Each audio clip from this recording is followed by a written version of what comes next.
নমস্কার দর্শক বন্ধুরা, রেপ স্পোর্টস বাংলা পর্দায় আপনাদের সকলকে আরেকবার স্বাগত। আমি রাহুল, আর এই মুহূর্তে এই ভিডিওতে আমি কথা বলবো ইস্ট বেঙ্গলের নতুন বিদেশি সাইনিং ক্রিস ইকোনমিডিসকে নিয়ে। 31 বছর বয়সের অস্ট্রেলিয়ান এই অ্যাটাকিং মিডফিল্ডার ইস্ট বেঙ্গলে জয়েন করতে চলেছেন এবং সোশ্যাল মিডিয়া অফিসিয়াল অ্যানাউন্সমেন্ট হয়ে গেছে। কিন্তু এই ভিডিওতে আমি কথা বলবো যে ক্রিস কীভাবে ফিট করবে অ্যান্টোনিও লোপেজ হাভাসের ফরমেশনে, তার ইনজুরি হিস্ট্রি এবং তার সিভিটা একবার দেখে নেব, কোন কোন ক্লাবে তিনি খেলেছেন এখনও পর্যন্ত এই ইস্ট বেঙ্গলে আসার আগে।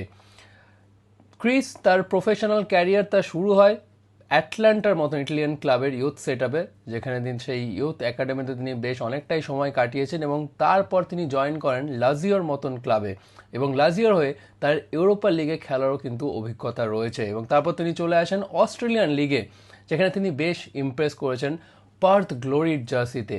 পার্থ গ্লোরির পর তারপর তিনি ম্যাকার্থার এসসির মতন ক্লাবে তিনি খেলেছেন। 2015 সালে তার অভিষেক হয় অস্ট্রেলিয়ার ন্যাশনাল টিমে আন্ডার অ্যানজে পোস্টেকোগ্লু। 2019 সালে তার বেস্ট সিজনটা যায় এ লিগে, প্রায় 18টা মতন তিনি গোল করেছিলেন পার্থ গ্লোরির হয়ে এবং তারপর তার ক্যারিয়ারে একটা বড় ধাক্কা হয়। তিনি 2020 সালে তার এসিএল ইনজুরি হয় পার্থ গ্লোরিতে খেলার সময় এবং প্রায় 1 বছর লেগেছিল তার রিকভার করতে। তারপরেই তার ফর্মটা একটু ডিপ করে যায়, কারণ তিনি গেম টাইমটা অনেকটা তিনি কমিয়ে ফেলেন, খুব একটা ওয়ার্কলোড তিনি নিতেন না। তারপর প্রায় 1 বছর তিনি গেম টাইমটা অনেকটা কমিয়ে ফেলেন তিনি পার ম্যাচ, এবং তারপর তিনি আস্তে আস্তে ফেরত আসেন, ফুল ইন্টেন্সিটি যে তিনি ফেরত আসেন এবং তারপর তিনি জয়েন করেন ম্যাকার্থার এসিতে। 2024-25 সালে ম্যাকার্থার এসিতে খেলার সময়কালীন তার আরও একবার তার হাঁটুতে ইনজুরি হয়। সুতরাং তার ইনজুরি হিস্ট্রি নিয়ে কথা বলতে গেলে এই দুবারই তিনি ইনজুরির কারণে কিন্তু অনেকটা সময় মাঠের বাইরে ছিলেন, তা না হলে কিন্তু বাকি বেশ তিনি ইমপ্রেস করেছেন তার ক্লাব ক্যারিয়ারে।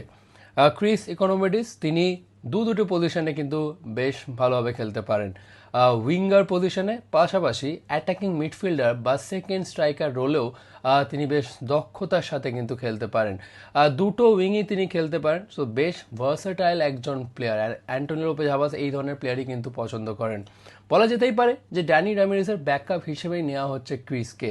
ড্যানি রামিরেস তিনিও একজন নাম্বার 10 বা সেকেন্ড স্ট্রাইকার হিসেবে তিনি খেলতে পারেন, আর ক্রিসও কিন্তু প্রায় একই ধরনেরই একজন footballer. So by any chance Danny Ramirez যদি ইনজিওর্ড হয় বা কোনো ম্যাচ মিস করে, then Chris Economides steps in for Danny Ramirez, বা হয়তো দুজনের মধ্যে একটা হেলদি কম্পিটিশন দেখা যেতে পারে ইস্ট বেঙ্গল টিমের মধ্যে। ক্রিসের কিন্তু অস্ট্রেলিয়ার জার্সিতে ন্যাশনাল টিমেও বেশ তার সিভিটা কিন্তু বেশ ইমপ্রেসিভ। তিনি 17টা ম্যাচ খেলেছেন, তার মধ্যে করেছেন তিনি 2টি গোল। 2019 সালের এফসি এশিয়ান কাপ, সেই এফসি এশিয়ান কাপে তিনি বেশ নজর কেড়েছিলেন এবং তার সেটা বেস্ট টুর্নামেন্ট ছিল ন্যাশনাল টিমের হয়ে। সব কিছু যদি ঠিকঠাক থাকতো, হয়তো 2022-এর কাতার ওয়ার্ল্ড কাপও অস্ট্রেলিয়ান টিমে খেলতে দেখা যেতে পারতো এই ক্রিস ইকোনমিডিসকে। কিন্তু আনফর্চুনেটলি 2020 সালে তার সেই এসিএল ইনজুরি কিন্তু একটা বড় ধাক্কা হয়ে দাঁড়ায় তার ক্যারিয়ারে এবং সেই কারণে ন্যাশনাল টিম থেকেও কিন্তু তিনি ছিটকে যান এই ইনজুরি লে অফের কারণে। নাহলে কিন্তু ন্যাশনাল টিমে তিনি বেশ কিন্তু ইমপ্রেস করেছেন এবং যদি দেখা যায় তার Europa league plus AFC Asian cup এবং এএফসি চ্যাম্পিয়ন্স লিগের মতন বড় বড় টুর্নামেন্টে কিন্তু তার খেলার অভিজ্ঞতা নিয়েই তিনি আসছেন ইস্ট বেঙ্গলে। ইস্ট বেঙ্গল জন্য এবারের মৌসুমটা কিন্তু বেশ গুরুত্বপূর্ণ, শুধু আইএসএলে নয়, এএফসিতেও কিন্তু এবার কম্পিট করবে ইস্ট বেঙ্গল এবং সেভাবেই কিন্তু দল গড়া হচ্ছে। প্রথম চ্যালেঞ্জটা 12ই আগস্ট, যেখানে এএফসি কোয়ালিফায়ার ম্যাচ, এবং সেটা কোয়ালিফাই করতে পারলে অবশ্যই ইস্ট বেঙ্গল খেলবে এএফসির সেকেন্ড ক্যাটাগরিতে, আর না হলে খেলতে হবে তাদেরকে এএফসি চ্যালেঞ্জ লিগে। সময় অনেকটা কম, ক্রিস ইকোনমিডিসকেও যত তাড়াতাড়ি সম্ভব কলকাতায় আনা হবে এবং ইস্ট বেঙ্গল এই মুহূর্তে কিন্তু ইন্টেন্সলি কিন্তু তাদের প্রস্তুতি চালাচ্ছে এএফসির জন্য।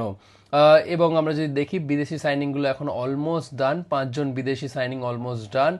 সব কিছু ঠিকঠাক থাকলে আরও একটি স্ট্রাইকার সই করতে পারে কিন্তু লাল হলুদ ব্রিগেড। অ্যান্টোনিও লোপেজ হাভাস তিনি কিন্তু পরিষ্কার বলে দিয়েছেন ডার্বির আগে প্রেস কনফারেন্সে যে 5 থেকে 6জন বিদেশি নিয়ে এই মৌসুমটা খেলবে ইস্ট বেঙ্গল। কিন্তু 6th ফরেনারটার ক্ষেত্রে একটু ডাউট ছিল প্রথম দিকে যে weather it will be needed or not, but এখন যা মনে হচ্ছে সব কিছু ঠিকঠাক থাকলে এই 6th বিদেশিটা হয়তো একটা স্ট্রাইকারই হতে পারে লাল হলুদ ব্রিগেডের জন্য। কিন্তু আপাতত ক্রিস ইকোনমিডিস, যাকে 2 বছরের কন্ট্রাক্ট দিয়েছে কিন্তু ইস্ট বেঙ্গল, 31 বছরের এই অ্যাটাকিং মিডফিল্ডার কলকাতায় আসছে আরও একবার নজর কাড়ার জন্য। কলকাতায় এর আগে আমরা অনেক অস্ট্রেলিয়ান ফরেনারকে আমরা নজর কাটতে দেখেছি, now it's turn for Chris Economides, তিনি কি লাল হলুদ জনতার মন জয় করতে পারবে সেটি সময় বলবে। আপাতত আপনার কি মনে হচ্ছে এই ক্রিসকে নিয়ে অবশ্যই জানান কমেন্ট সেকশনে, এবং এরকম আরও অনেক আপডেট এবং ভিডিও স্টোরির জন্য অবশ্যই চোখ রাখুন রেপ স্পোর্টস বাংলা পর্দায়। এখানে শেষ করছে এই ভিডিও, আবার আপনাদের সকলের সাথে দেখা হচ্ছে পরবর্তী ভিডিওতে।